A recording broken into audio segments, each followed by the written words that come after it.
Team India cricket అభిమానులకు ఇది good news. Chief selector గా అజిత్ అగార్కర్ పదవీ కాలం ముగియబోతోంది. 2026లో జరిగే టీ20 వరల్డ్ కప్ తర్వాత అజిత్ అగార్కర్ చీఫ్ సెలెక్టర్ పదవిలో ఉండడు. ఆ సమయం వరకు అతని పదవీ కాలం ముగుస్తుంది. అజిత్ నేతృత్వంలో సెలక్షన్ కమిటీ పారదర్శకంగా వ్యవహరించడం లేదని ఆరోపణలు వినిపిస్తున్నాయి. ముఖ్యంగా టెస్ట్ క్రికెట్లో అంతగా ఫామ్లో లేని ప్లేయర్స్ కు అవకాశాలు కల్పించాడని, అందువల్లే టీమిండియా టెస్ట్ ఫార్మాట్లో వరుసగా ఓటములు ఎదుర్కొంటోందని అభిమానులు ఆరోపిస్తున్నారు. కొన్ని సందర్భాల్లో సోషల్ మీడియా వేదికగా నేరుగా అజిత్ అగార్కర్ వ్యవహార శైలిని అభిమానులు తప్పుపట్టారు.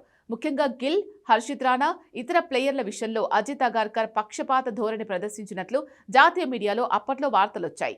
గిల్ వరుసగా విఫలమవుతున్నప్పటికీ అతనికి అవకాశాలు కల్పించడం, కొన్ని సందర్భాల్లో అతడి మీద విపరీతమైన ఒత్తిడి పెంచడం వంటివి అజిత్ అగార్కర్ పుణ్యమే అని క్రికెట్ విశ్లేషకులు చెబుతున్నారు.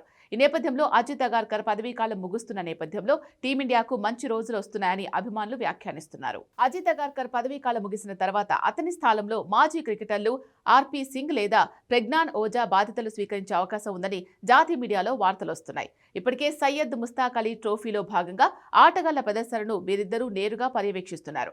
దీంతో బీసీసీఐ చీఫ్ సెలెక్టర్ల ఎంపిక విషయంలో ఒక్క క్లారిటీ వచ్చినట్టు తెలుస్తోంది.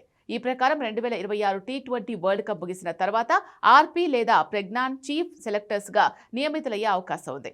2023 జూలైలో అగార్కర్ చీఫ్ సెలెక్టర్గా పగ్గాలు అందుకున్నాడు. ఆయన నేతృత్వంలో భారత జట్టు 2023 ఐసీసీ పురుషుల క్రికెట్ ప్రపంచ కప్ ఫైనల్కు చేరింది. అలాగే 2024లో ఐసీసీ టీ20 ప్రపంచ కప్, 2025లో ఐసీసీ ఛాంపియన్స్ ట్రోఫీ టైటిళ్లను గెలుచుకుంది. ఈ విజయాలే ఆయన పదవీ కాలాన్ని పొడిగించడానికి బీసీసీఐకి ప్రధాన కారణాలు.